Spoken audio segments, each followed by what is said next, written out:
Kaixo, Mirene Begiristain naiz, Euskal Herriko Unibertsitateko irakasle eta agroekologian ikerlaria eta Gipuzkoako Biolur elkarteko kidea.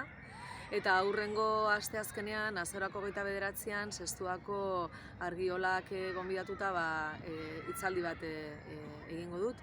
Eta bertan landuko dugu transizio energetikoan nekazaritza eta elikadurarekin zer galderari erantzutea. Euskal Herrian eta Urola eskualdean oro har transizio energetikoaren gaia mahai gainean daukagu eta proposamen desberdinak gerturatu dira eta megaproiektuak hurbil ditugun horiek hainbat gaiekin gurutzatzen da, ezta? Zer egin nekazaritza lurralde antolamendua, lurraren erabilerarekin, hurrengo urteetan trantsizio energetikoari begira, ze loturak sortzen dira nor, ze inpakto, ze gatazka, eta ze nolako proposamenak, neurriak edo iparrorratzak kontutan hartu beharko genituzken.